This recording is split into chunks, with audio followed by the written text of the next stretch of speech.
SK banquet hall, central bank के सामने, main road, Maripur, Muzaffarpur का एकमात्र बैंक्वेट हॉल है जहां आप बर्थडे पार्टी से लेकर शादी विवाह तक का कर सकते हैं आयोजन। 2500 स्क्वायर फीट का 3 बड़ा हॉल। एसके बैंक्वेट हॉल में seminar, wedding ceremony, kitty party या बर्थडे पार्टी के साथ अन्य आयोजन को किया जा सकता है। 24 घंटे बिजली पानी के अलावा पार्किंग और लिफ्ट की सुविधा है उपलब्ध। फुल्ली एयर कंडीशन इस बैंक्वेट हॉल में 1, 2 नहीं 18 बाथरूम और कई कमरे हैं उपलब्ध। बेहतरीन लाइट से सुसज्जित एसके बैंक्वेट हॉल बुक करने के लिए आज ही संपर्क करें 7005576759 8259954791। इस न्यूज के प्रायोजक हैं मां Bhavani decor private limited, 0 mile, Dadar road, Khudiram Bose college के निकट, मुजफ्फरपुर।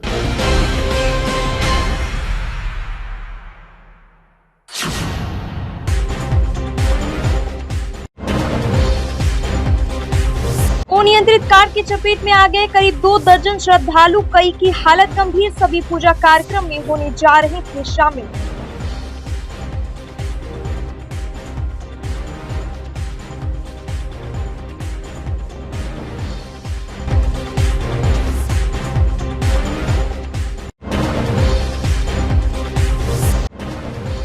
जल जमाव को लेकर एसयूसीआई का मोती झील में प्रदर्शन, नाला निर्माण कार्य पर उठाया सवाल।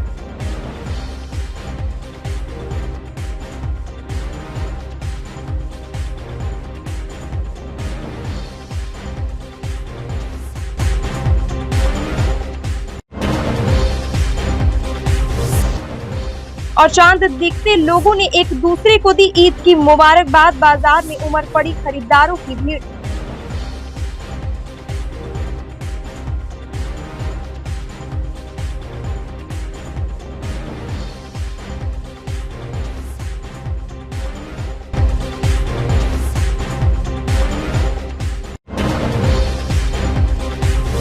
सरैया थाना क्षेत्र के बखरा वैशाली मार्ग में रविवार की रात अनियंत्रित कार ने नेपतन पूजा के लिए जा रहे करीब 2 दर्जन लोगों को रौंद डाला। हादसे के बाद चीख पुकार मच गई। आक्रोशित लोगों ने कार पर पथराव कर उसे पूरी तरह से क्षतिग्रस्त कर दिया।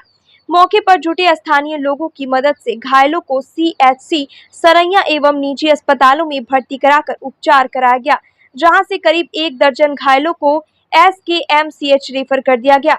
जानकारी के अनुसार उफरौल निवासी सुधीर ठाकुर के घर पर वसावन भुइया की पूजा होने वाली थी।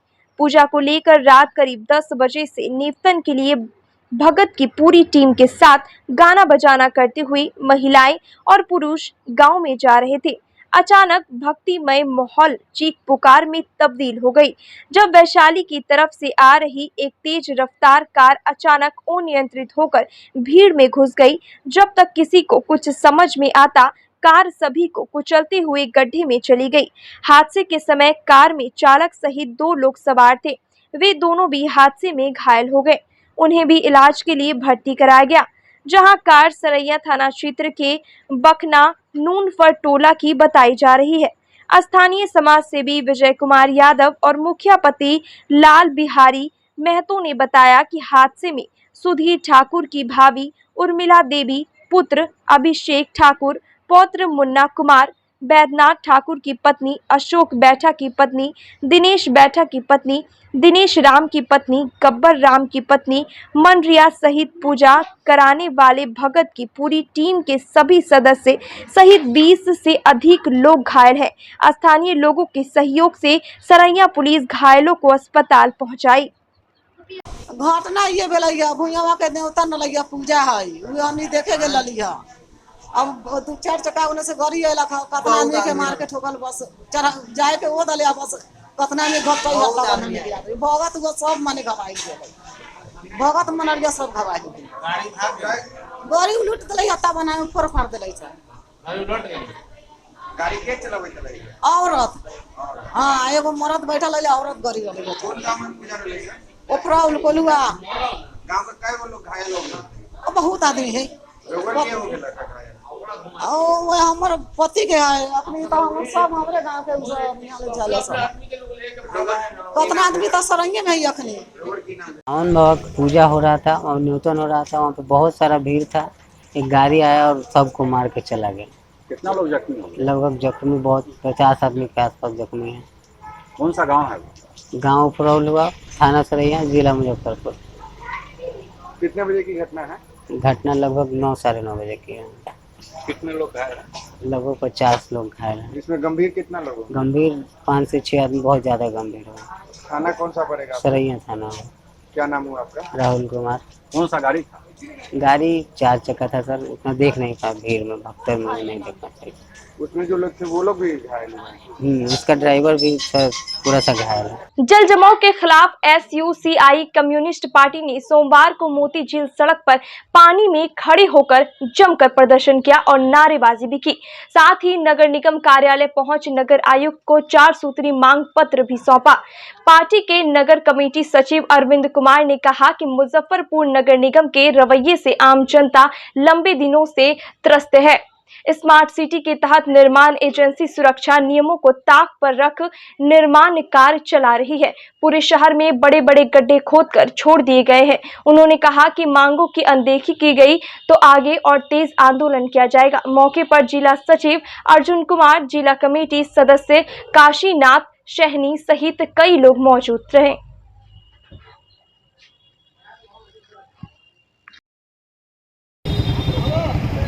मुजफ्फरपुर नगर की जो नारकीय स्थिति है, इससे एक लंबे दिनों से आम जनता इससे त्रस्त है। और अभी मुजफ्फरपुर में जो नाला बनाने के क्रम में जो सुरक्षा कानूनों का धत्ता बताते हुए स्मार्ट सिटी जो एजेंसी है, वह आज आम जनता को तबाही में डालकर नारकीय स्थिति शहर को बना दिया है। और जिससे पूरा शहर के अंदर में धूल के वजह से नारकीय स्थिति बना हुआ है। और मोती झील में जल जमाव, सड़कों पर जल जमाव है, जिससे आवागमन ठप हो चुका है और छोटे से बड़े कारोबारियों का ये कारोबार ठप हो चुका है।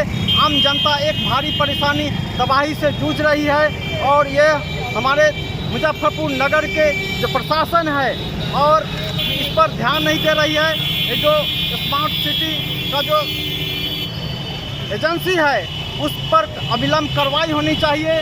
जो एक खास सुरक्षा के अंदर में निर्माण कार्य चलनी चाहिए, वह बिना सुरक्षा का काम कर रही है। और जिसके वजह से नाला में गिरने से कई लोगों का हाथ पैर टूट गया है। कई वाहन नाला के गड्ढों में फंस गई है, जिसके वजह से पूरे शहर में ये नाला का जो कार्य चल रहा है, जिससे परेशानी हो रही है। इस पर नगर निगम अगर इस पर अविलंब कार्रवाई नहीं करती है तो हम इसके खिलाफ हम आम जनता चरणबद्ध आंदोलन करेंगे। बरसात से पहले शहर के नालों की सफाई के नाम पर एक बार फिर सरकारी खजाने की सफाई शुरू हो गई। बारिश होने पर पूरा शहर जलमग्न होता जा रहा है। दरअसल शहर में पानी निकासी के लिए बने 8 में से 7 आउटलेट अब भी काम नहीं कर रहे। मानसून बस कुछ ही दिनों के बाद आने ही वाला है, लेकिन इनमें से कई आउटलेट से निकासी बंद है तो कुछ से अत्यंत धीमी गति से पानी निकलता है।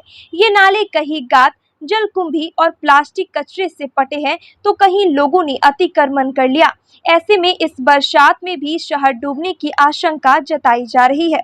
हाल में फदोन नाले की उड़ाही शुरू हुई है, जिसके कारण मोती झील, चंद्रलोक चौक, कलमबाग चौक समेत शहर के कई इलाकों के लोग जल जमाव झेल रहे हैं। यूं तो बरसात में शहर के 49 में से अधिकतर वार्डों के मोहल्ले में और सड़कों पर जल जमाव होगा ही, लेकिन ब्रह्मपुरा, बीबीगंज, मिठनपुरा, बेला, बियाडा इलाके के लोगों को पिछले वर्ष की तरह इस बार भी दुर्दशा झेलनी पड़ सकती है। इन इलाकों से पानी निकालना निगम के लिए मुश्किल होगा। देखिए, अभी जो मुख्य सड़क पर कुछ जगह पानी लगा हुआ है, वो फर्दो नाला का सफाई चल रहा है, जिसके कारण फर्दो नाला को बंद किया गया है। तो वाटर जो है ड्रेन का पास नहीं कर रहा है नाले का पानी, जिसके वजह से नाला ओवरफ्लो हो गया है। तो उसके लिए फर्दो नाला का सफाई ज़रूरी है, क्योंकि जब तक फर्दो नाला का सफाई नहीं होगा, जल जमाव से शहर को मुक्ति नहीं मिलेगी। इसलिए कुछ दिन का ये कष्ट है। ऐसे हम लोग लगे हुए हैं कि जहाँ जहाँ जल जमाव हो वहाँ अल्टरनेट व्यवस्था पानी मोटर का भी आदेश कर देते हैं कि मोटर से पानी निकाला जाए। आउटलेट नालों की सफाई भी पूरी नहीं है, महत्वपूर्ण दिन ही बचे हुए हैं।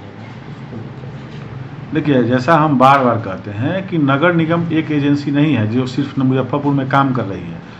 नगर निगम के अलावे भी बहुत सारे एजेंसियां काम कर रही हैं। जैसे कि आप रेमंड के सामने बुडको काम कर रही है, शहर के मुख्य सड़कों पर स्मार्ट सिटी का काम चल रहा है। नगर निगम इंटरनल काम करती है, मोहल्ला के अंदर, बाहर का काम अदर एजेंसियां करती हैं। तो हम लोग कोशिश कर रहे हैं कि वह जो भी ठेकेदार हैं या एजेंसी है वो जल्दी काम करे और समय से पहले काम को करके दें ताकि जल जमाव की समस्या इस बार नहीं हो। एजेंसियों के भीतर आपस में कोऑर्डिनेशन नहीं होने का खामियाजा शहरवासी भुगत रहे हैं, ऐसा लगता है? देखिए, ये एजेंसी का कोऑर्डिनेशन नहीं है। जब हम पहले भी कहते हैं कि जब हमारे ऊपर से कोई भी आए तो समीक्षा बैठक जो हमारे मुख्यमंत्री करते हैं या डिप्टी सीएम करते हैं, उनको जनप्रतिनिधियों के साथ भी समीक्षा बैठक करनी चाहिए। वो हमारे अधिकारी के साथ समीक्षा बैठक करते हैं, तो अधिकारी क्या रिपोर्ट उनको सबमिट करते हैं उसकी तो हमको जानकारी नहीं है। लेकिन अगर समीक्षा बैठक जनप्रतिनिधियों के साथ होने लगे तो जनता की आवाज़ हम डायरेक्ट ऊपर तक हम लोग पहुंचा सकते हैं। ऐसे जो हम लोग का जहां तक प्रयास है, हम लोग कोशिश कर रहे हैं कि जो छोटी से छोटी सुविधा हो जनता की उसको पहुंचाया जाए। माह रमजान में महीने भर भूखे प्यासे रहकर रोजा रखने वाले रोजेदारों को अल्लाह ईद का तोहफा देते हैं। 30 रोजे के बाद आने वाले ईद के त्योहार को अपना अलग ही महत्व है। मुस्लिम समुदाय ईद उल फित्र का त्योहार बड़ी ही धूमधाम के साथ मनाते हैं। पिछले 2 साल से कोरोना के कारण ईद की मिठास फीकी पड़ गई थी, लेकिन इस बार ईद की धूमधाम गांव से लेकर शहर तक मची हुई है। पिछले 10 दिनों में बाजार से खरीदारों की भीड़ उमड़ पड़ी। चांद का दीदार कर अगले दिन ईद मनाएंगे। वहीं शहर में ईद को लेकर तैयारियां जोरों पर चल रही है। बाजार से लेकर घर तक लोगों में इस बार खास उत्साह देखने को मिला। महिलाएं भी खान पान के साथ विशेष इंतजाम में लगी हुई है। बच्चे भी ईद की नमाज अदा करने एवं एक दूसरे को ईद मुबारक देने को लेकर काफी उत्साहित है। ऑब्वियसली खुशी तो बहुत ज़्यादा है, एक्साइटमेंट बहुत ज़्यादा है, बिकॉज 2 सालों से कोरोना की वजह से ईद मनाई नहीं जा रही थी और इस साल हम 2 साल के बाद ईद हमें मनाने को मिल रहा है। So we are so excited and also Eid ul Fitr is a celebration of a successful month of fasting, praying and refraining all the bad action words and also a best way for paying respect to God. That's all. है क्योंकि 2 साल बाद ईद मनाया जा रहा है, खुशी क्योंकि 2 साल तक तो कोरोना था, इस वजह से 2 साल तक नहीं मना पाए। इस साल हम लोग बहुत खुश हैं, बहुत ज़्यादा खुश हैं, इसलिए ईद बहुत बहुत मुबारक सभी लोगों को। खरीदारी वगैरह सब कुछ? हाँ, खरीदारी हो गई है, कुछ बाकी है तो चांद रात के दिन हम लोग ले लेते हैं सब चीज़। बच्चों का कपड़ा हम लोग लाए हुए हैं, जूता चप्पल कपड़ा सेवइयाँ अब लाएंगे।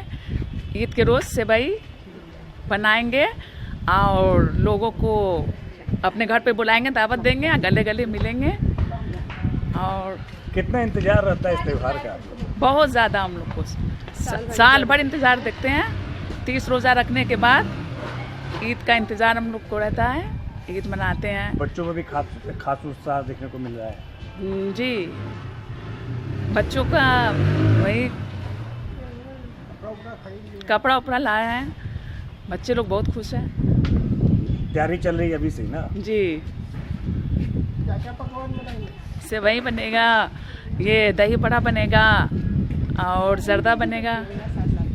सोमवार को all India federation of tax practitioners Mumbai के द्वारा सिकंदरपुर मुक्तिधाम परिसर स्थित अपन पाठशाला के बच्चों के बीच स्कूल बैग और पठन पाठन सामग्री उपलब्ध कराई गई। मुक्तिधाम के प्रबंधक रमेश केजरीवाल ने बताया कि all India federation of tax practitioners Mumbai के द्वारा अपन पाठशाला के 125 बच्चों के बीच कॉपी, पेंसिल, कटर सहित अन्य पठन पाठन की सामग्री से भरा बैग वितरित किया गया। बच्चों की पढ़ाई में यह बहुत ही सहायक होगी।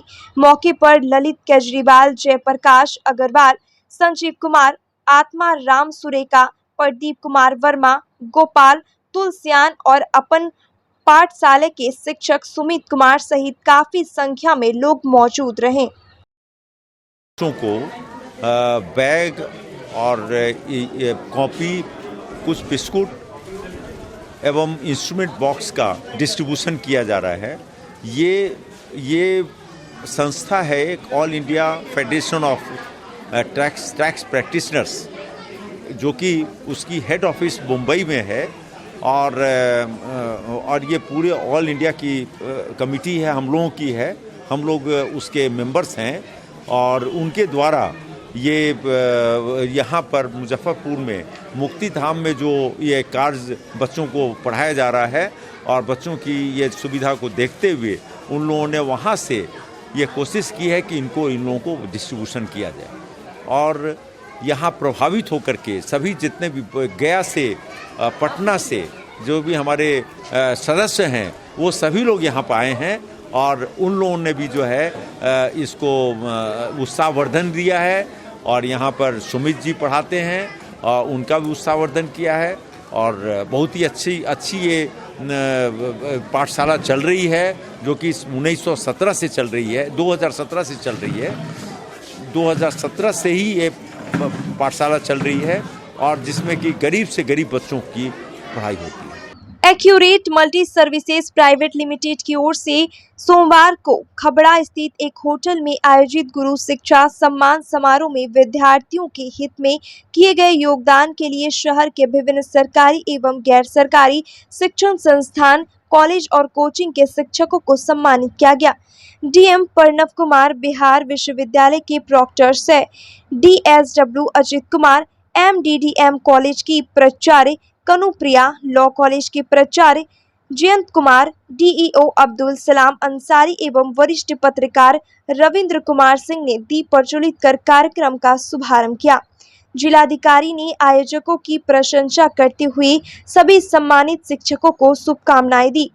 एक्यूरेट मल्टी सर्विसेज के संस्थापक कुमुद रंजन ने इस मौके पर अपनी नई संस्था फर्स्ट ट्रिप की शुरुआत की घोषणा की। उन्होंने बताया कि इस संस्था का उद्देश्य टूरिज्म के अलावा एजुकेशनल टूरिज्म, छात्रों का स्किल और पर्सनैलिटी डेवलपमेंट और प्लेसमेंट के सहयोग करना होगा। कार्यक्रम के दौरान फर्स्ट ट्रिप के सह संस्थापक साकेत रंजन, मोहम्मद मेराज सहयोगी, अमित कुमार एवं सैयद जहीर अब्बास भी मौजूद रहे।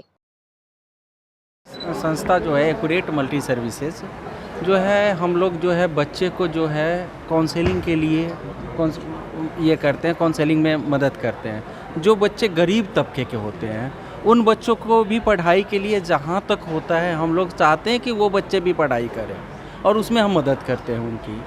हम लोग करीबन 2006 से हम इस कार्यक्रम को कर रहे हैं। हमारे अधिकतर बच्चे इंडिया में भी हैं और इंडिया से बाहर भी हैं, अदर कंट्री में भी जॉब कर रहे हैं। हमारे बच्चों को अगर किसी कॉलेज में कहीं भी अगर एडमिशन्स है, अगर बच्चे को कभी काउंसलिंग के द्वारा जॉब नहीं मिली तो उसको फिर भी उसको ये करते हैं कि किसी भी तरह कि ये जॉब उसको हम अपने यहाँ से प्रोवाइड करते हैं, कि किसी न किसी कंपनी में ये करा के इंटरव्यू वगैरह करा के उनकी जॉब वगैरह कराते हैं। हमारी संस्था का मुख्य उद्देश्य ये था इस कार्यक्रम को करना, जिस गुरु से हमने सीखा है, माता पिता और गुरु सबों ने सीखा, सबों का ये मिला है हमें। तो गुरु शिक्षा सम्मान हमारा एक ये था कि गुरुओं को मैं सम्मान करूं और अपने शहर में एक थोड़ा सा इस चीज़ में बदलाव लाऊं, ताकि अपनी जिम्मेदारी सबको नज़र आए कि हाँ हमारी क्या जिम्मेदारी है।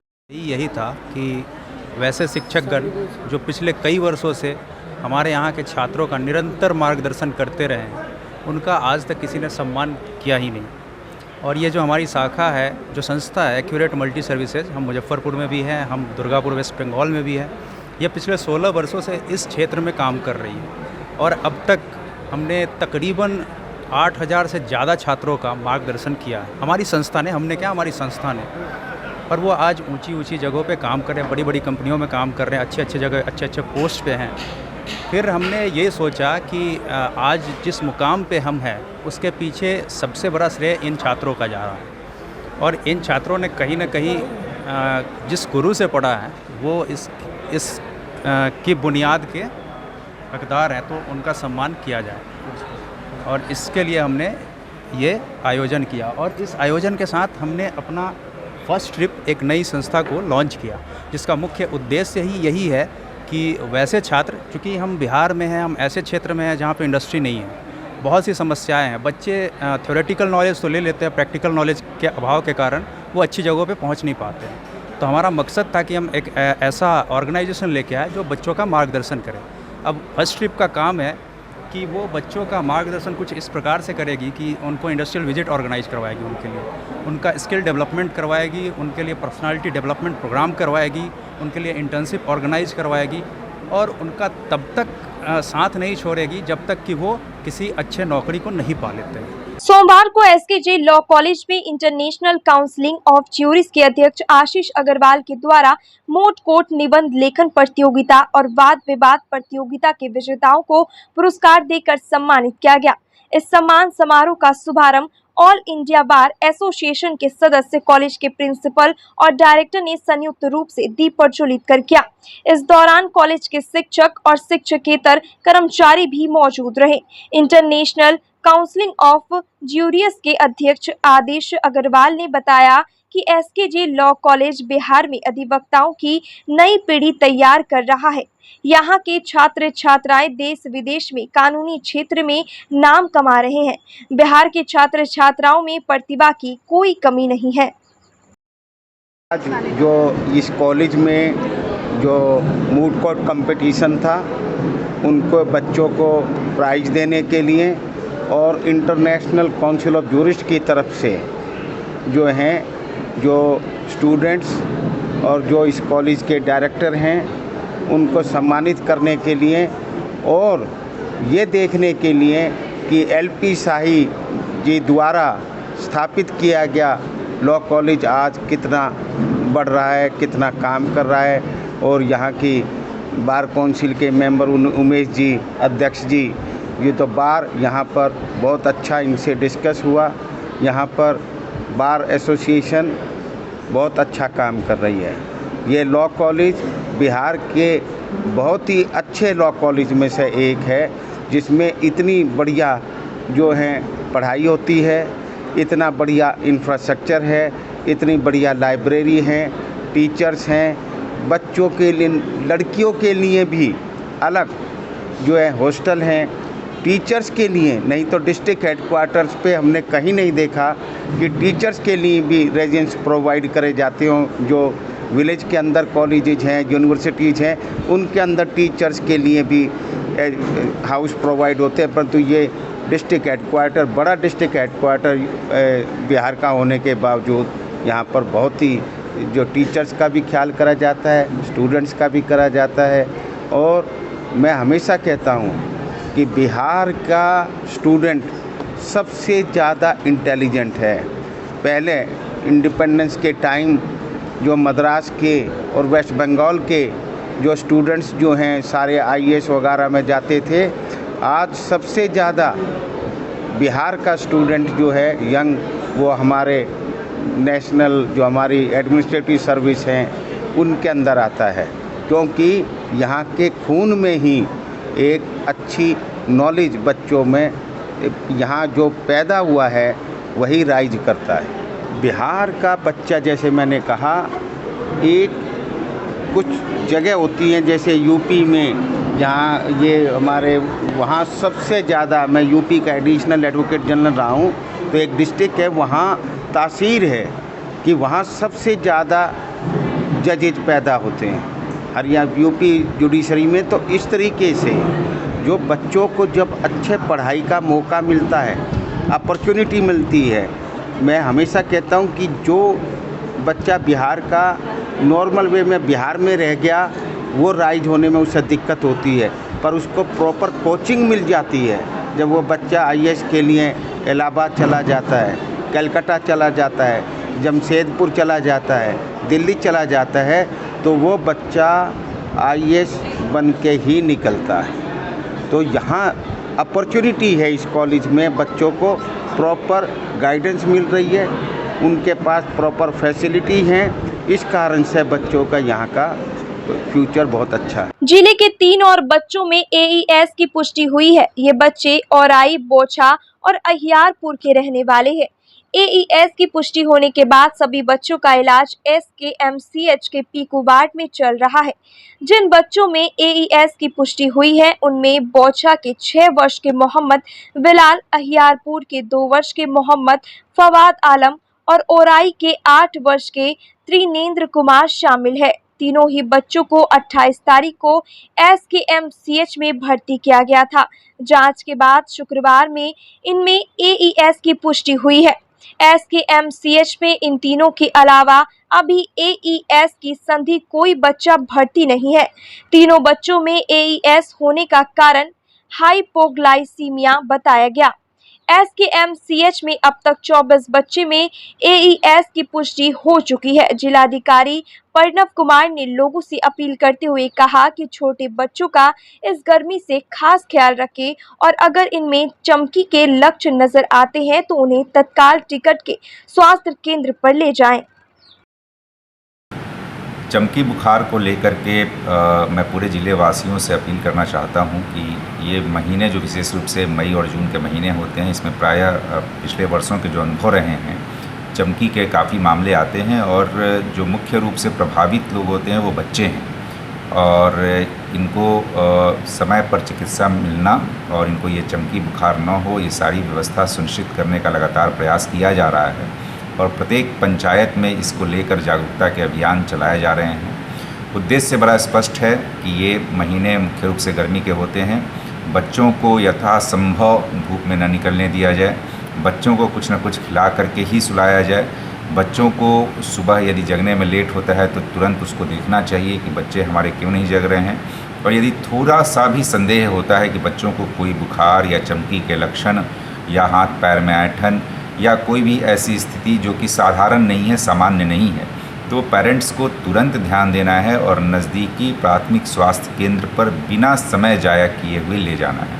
मैं एक बार पुनः आपको बताना चाहूँगा कि बिना समय जाया किए हुए, क्योंकि इसमें हम लोगों ने पाया है कि वैसे बच्चों में जिसमें चमकी बुखार के लक्षण पाए गए, यदि उनको ससमय हम लोगों ने प्राथमिक स्वास्थ्य केंद्र पर ला करके चिकित्सा दी है तो उनको अच्छी तरीके से बचाया जा सकता है।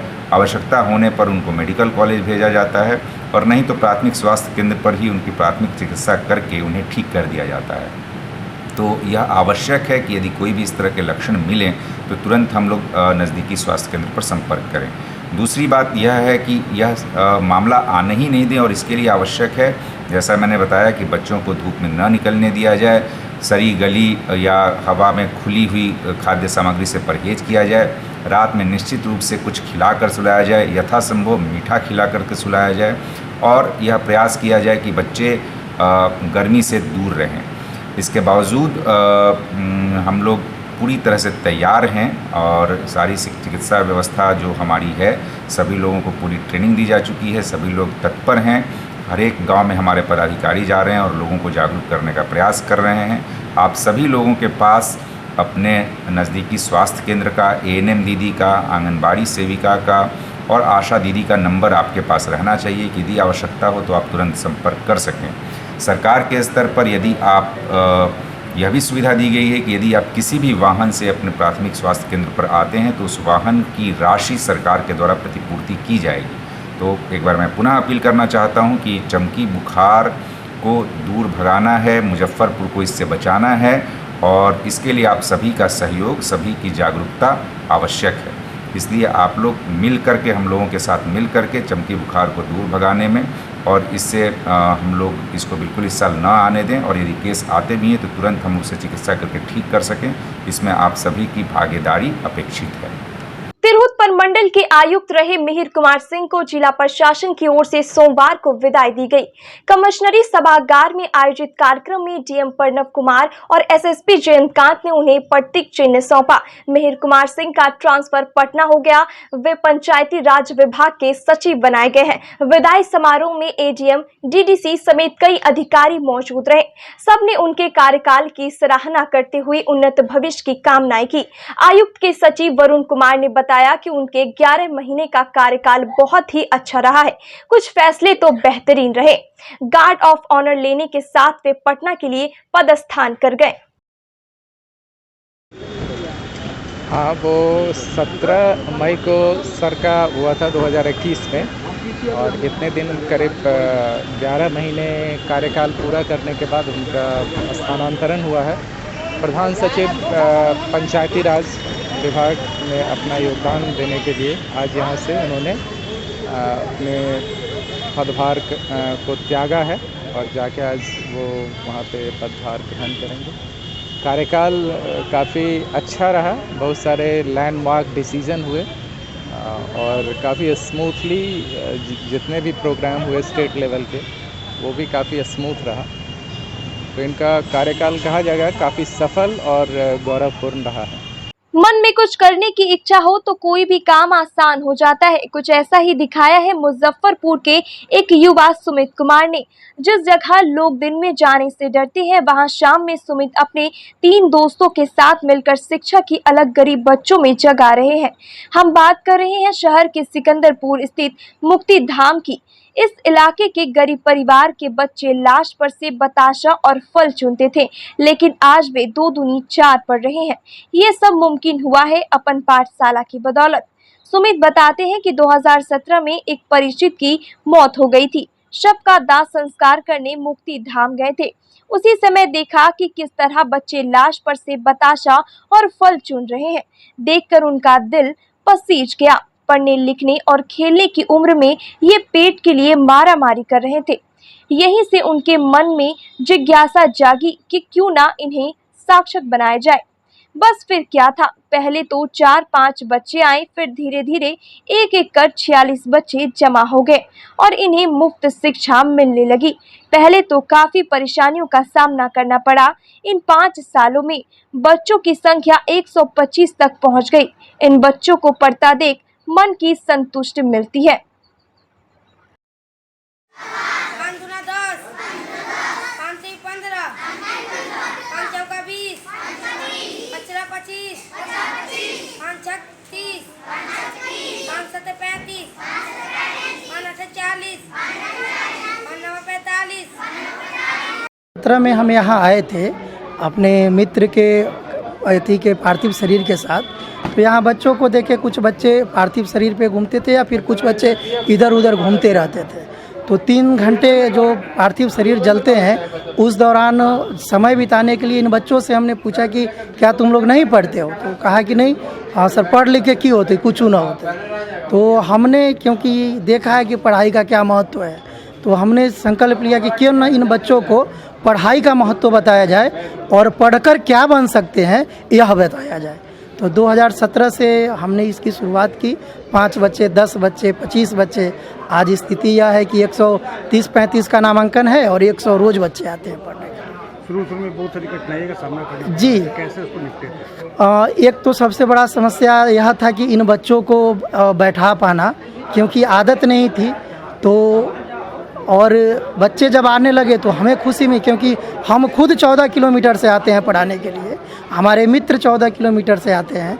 तो यह उन लोगों का कि भाई हम लोग गए तो कुछ तो करें ना, तो करने के हिसाब से मतलब हम जो आए उसका सेवा होना चाहिए। तो उसके लेकर हम लोग कंटिन्यू करते गए, बच्चे बढ़ते गए, इन्हीं से ऊर्जा मिली और पढ़ाना हम लोग शुरू किए। अब पढ़ाई में क्या है कि जैसे कि हमारे भाई, शिक्षा की बात कर रहे हैं जी, पूरा निःशुल्क सेवा है, क्योंकि हम सैलरी नहीं लेते। और जो हमारे 2 और मित्र हैं, सुमन, सौरभ और अभिराज जी, कोई आदमी सैलरी नहीं लेते, क्योंकि हम लोग खुद नहीं कमाते तो कहाँ से सैलरी। लेकिन घर के लोग हैं तो अपने घर के लोग देते हैं रहने के लिए, खाने के लिए। फिर हमारे मित्र घर दिए हुए हैं रहने के लिए, सुमन, सौरभ जी, और पेट्रोल भराने के लिए वही लोग मदद करते हैं और कुछ खर्चा नहीं है। और यहाँ आकर पढ़ाना है, हम लोग अपना श्रमदान कर रहे हैं। हमारी इच्छा यही है कि इन बच्चों, जब अभी कुछ बच्चे 6 में है, 7th में है, तो हमारा इच्छा यही है कि इन बच्चों को उस स्तर तक की पढ़ाई कराएं जो कॉन्वेंट स्कूल में पढ़ाई होती है। कल होकर यह बच्चे जिला टॉप करें, फिर कंपटीशन निकालें, इनकी जो इच्छाएं हो वह कंप्लीट करें, यह हमारी अपेक्षाएं हैं इनसे।